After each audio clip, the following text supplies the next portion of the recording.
Alors, mon dernier arrêt, qui est toujours à Kamouraska, je suis en compagnie de Charles-Antoine et de Cynthia pour lait simple. Et là, vous vous demandez, mais qu'est-ce que c'est lait simple? Mais bonjour tout d'abord. Merci Bonjour. de m'accueillir dans votre jardin, qu'on voit toutes ces belles fleurs et plantes. Mais là, il faut que vous nous expliquiez qu'est-ce que c'est les simples. Les simples, c'est l'époque, ça devient de l'époque plus médiévale où les monastères avaient des jardins des simples qu'ils appelaient, où ils étaient cultivés les plantes médicinales. Fait qu'on les utilisait dans la forme la plus simple, comme individuellement. On allait cueillir les plantes médicinales dans le jardin des simples, donc on allait cueillir les simples. Fait que de là est venu le nom les simples. Dans le fond, c'est ce que vous faites, là. Vous essayez de reproduire aussi ce qui se faisait dans le temps. Donc, vous faites pousser des fleurs. C'est quoi un peu, là, qu'est-ce que vous avez dans votre superbe jardin? Bon, ben c'est un jardin de production de plantes médicinales. Puis oui, c'est des plantes qui étaient cultivées dans le temps, mais exactement, tu sais, nous, on n'a pas recherché spécifiquement à reproduire des choses qui étaient faites dans le temps, là. C'est des plantes médicinales qui ont couramment été utilisées depuis longtemps, puis qu'on continue à utiliser, qui sont plus populaires, là, je dirais, dans toutes les traditions de médecine là, avec les plantes, là. OK. Donc, on a à peu près une trentaine de variétés de plantes qu'on récolte à la main puis qu'on fait sécher pour les tisanes. OK. Puis, donc, on fait infuser ces plantes-là pour les consommer. Puis, quelle sorte là, de plantes que vous avez? Là? Je ne te demanderai pas de toutes les nommer, mais c'est quoi, par exemple, comme sorte de plantes que vous prenez? Bien, je dirais ça peut se diviser en trois catégories. On a des plantes qui ça va être plus pour les racines. Donc, on va aller dans l'astragale, on a du rhodiola, de la réglisse. Il y a des plantes que c'est plus pour les fleurs, comme on voit la calendule là-bas, orange. Oui. Donc, la calendule, la gastache, on a des fleurs de basilic sacré. Puis après ça, si on tombe plus aussi en début de saison dans les feuilles, donc l'ortie, la mélisse, et d'autres, là. C'est un peu ça qu'on cultive. Et là, vous mettez les graines dans la terre, vous faites pousser ces belles fleurs-là, et une fois que c'est pris, une fois que c'est fait, donc vous les coupez et vous les faites sécher pour la vente, c'est ça? Vous faites toutes ces étapes-là. Ouais. Et là, quand vous êtes rendu, mettons, par exemple, dans des marchés, est-ce que vous expliquez aux clients là, comment utiliser là, vos plantes séchées? Oui, bien, c'est une grosse partie du travail, en fait, parce que, étonnamment, c'est pas encore si commun. C'est ça. Puis, il y a des variétés de plantes que les gens connaissent plus ou ça leur dit quelque chose, mais on a aussi exploré d'autres plantes un peu moins communes ou d'autres traditions. Donc, là, c'est d'expliquer. Bon, avant la pandémie, on faisait sentir, les gens pouvaient comme déguster, fait qu'il y avait cet apprentissage-là se faisait mieux. Là, OK. Les gens, il faut qu'ils fassent un peu plus l'essai. Soit d'un mélange, on propose 3 mélanges, ou on propose toutes nos plantes en vrac, parce que c'est vraiment quelque chose qu'à la base du projet, on trouvait important que les gens aient accès aux plantes individuellement pour les découvrir, puis faire faire leur propre mélange ensuite, trouver eux qu'est-ce qu'ils aiment, qu'est-ce qui leur convient.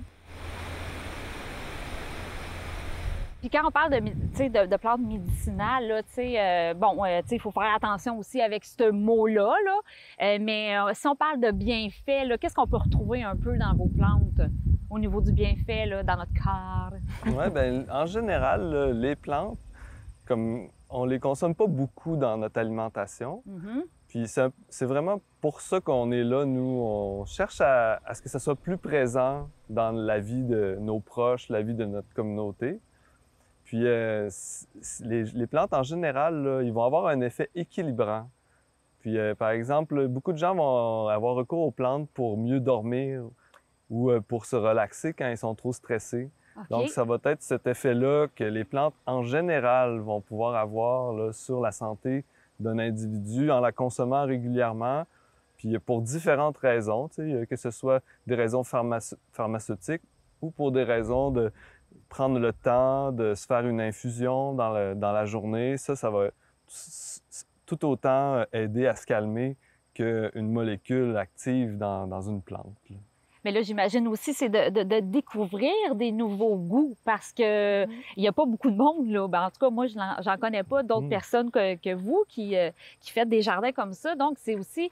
mais mettons, le but aussi, ça serait de faire découvrir toutes ces belles saveurs-là que les gens y ont perdues ou qui ont tout simplement, qui ne connaissent pas ça, là. Ça aussi, là, c'est quelque chose de difficile ou de facile de faire goûter vos produits? De faire goûter, mais je pense que je sens que les gens sont quand même curieux puis ont Ouais. envie de découvrir. Ce qui est la particularité, nous, de notre projet, c'est qu'on se définit vraiment comme producteur de plantes puis qu'on veut les offrir individuellement. Je pense qu'il y a beaucoup d'herboristes qui offrent aussi des mélanges de plantes, mais qui vont pas avoir une grosse production. Donc aussi, ça permet, nous, de pouvoir fournir des herboristes qui ont pas assez de production puis de pouvoir les offrir en vrac, c'était vraiment quelque chose qui nous tenait à cœur. Fait que je pense qu'on s'identifie beaucoup plus comme producteur que... puis, tu sais, les plantes, la vertu des plantes, après ça, les gens qui veulent vraiment, tu sais, travailler sur des aspects de leur santé peuvent consulter une herboriste pour avoir un suivi puis un portrait plus global. Mais nous, on va rester dans le moment de boire sa tisane, un peu comme un thé, tu sais, de prendre ce temps-là puis tous les arômes qu'il peut y avoir. C'est de retrouver ce plaisir-là, finalement, là. Tout en simplicité. Oui, c'est ça. Mais là, écoute, on se lève pas un matin puis on dit « Hey, moi, je vais faire un jardin de fleurs médicinales, puis go, on va vendre nos produits. » Là, comment ça a commencé, cette histoire-là? Est-ce que vous avez été, je sais pas, est-ce que vous avez étudié là-dedans? C'est comment, là, ça s'est créé, ça, les simples? Bien, le jardin, là, en tant que tel, de se planifier, de cultiver des plantes, là, ça, c'était une idée, là, puis on partageait ça sans être connu.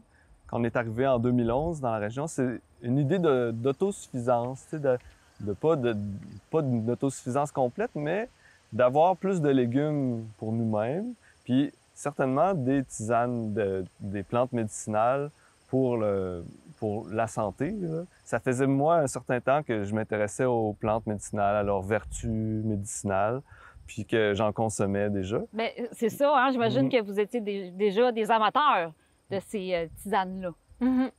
Certainement. Mais je pense qu'on a deux parcours différents qui fait qu'on quand on s'est connus en 2011, là, on a jardiné ensemble, puis tranquillement, les simples se sont comme imposés par eux-mêmes, là. Mais moi, j'avais un parcours un peu plus maraîcher avant. Fait que c'était important pour moi que ça reste quelque chose dans de la production, puis très proche de la terre. Je pense que les gens qui viennent nous aider au jardin apprécient ça, cette connexion-là différente que d'acheter des plantes puis de les consommer, c'est une chose, mais après ça, de travailler avec elles puis de les sentir au quotidien, de les cultiver, c'est une autre relation aussi qui se développe puis qui est aussi médicinale, finalement, là. Puis est-ce qu'on est toujours en apprentissage? Tu sais, d'année en année, est-ce qu'on ajoute des choses? Tu sais, mettons l'hiver, vous avez peut-être un peu plus de temps, donc est-ce que c'est apprendre d'autres choses, d'autres façons de l'apprêter, d'autres mélanges? Est-ce que vous êtes toujours dans la curiosité de vos produits? Bien, je pense que Charles-Antoine, il est vraiment bon pour trouver toujours des nouvelles plantes qui sont un peu, des fois, limites pour notre climat, mais qu'on va essayer. Puis que finalement, je pense au Kivum basilicum, qui est un basilic citronné, qu'au départ, c'était pas si évident quand on le faisait pousser. Il produisait pas beaucoup, mais on a appris à le cultiver. Puis maintenant, il fait vraiment partie des plantes qu'on offre. Fait que oui, on est toujours en apprentissage, là. C'est nécessaire, c'est limité je pense, aussi là, comme produit qu'on peut faire. Là. Et là, en terminant, qu'est-ce que je pourrais vous souhaiter là, dans le futur? Là? Hein? Est-ce que vous avez des plans, d'autres idées ou vous voulez garder ça pour vous puis pas sortir de scoop aujourd'hui? Ça serait bien qu'il y ait un engouement là, pour la consommation des plantes. Bien, j'imagine. Puis qu'on soit plus que juste nous à produire des plantes médicinales.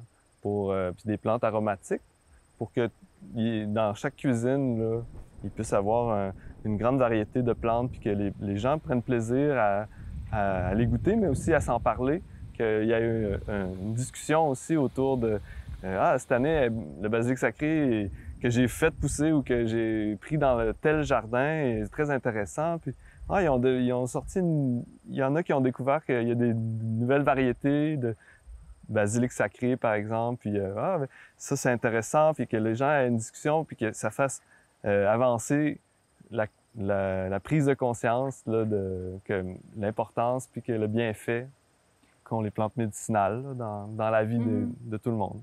Vous voulez pas vous approprier ce concept-là ici dans le Kamouraska? Genre non, il n'y a pas personne d'autre que je veux qui fasse des jardins de fleurs. Surtout qu'on n'est pas les premiers, je veux dire, ça existait bien avant nous. Puis c'est surtout que le plus de gens possible puissent vivre ça, puissent s'approprier ces recettes-là. Développer une connexion avec les plantes, puis de comprendre. C'est toute une tradition puis un savoir aussi, mais aussi de l'amener plus loin avec où on est aujourd'hui puis qu'est-ce qui est possible de faire aujourd'hui. Fait que c'est tout ça, là. Plus de monde on est, plus ça va créer une importance puis un poids dans notre société sur l'importance de cette chose-là. Tout à fait. Puis on ne sait pas, peut-être qu'à un moment donné, il va y avoir une boutique sur le jardin. Peut-être un jour. Bien, merci beaucoup. On va aller regarder ça, ces belles fleurs-là, parce que c'est vraiment tout en beauté. Hein? On le voit derrière nous, là. C'est beau, les jardins. Là, comme là, c'est un beau temps de l'année, en plus. Bien, merci beaucoup d'avoir accepté que je vienne vous visiter cet été. Ah, bien, c'est un plaisir. Ouais, donc, je vous souhaite que du beau et du bon, surtout. Merci. Bien, pareillement. Et de notre côté, ça se termine comme ça avec ce merveilleux couple et on se retrouve la semaine prochaine pour une autre émission d'une virée au Kamouraska.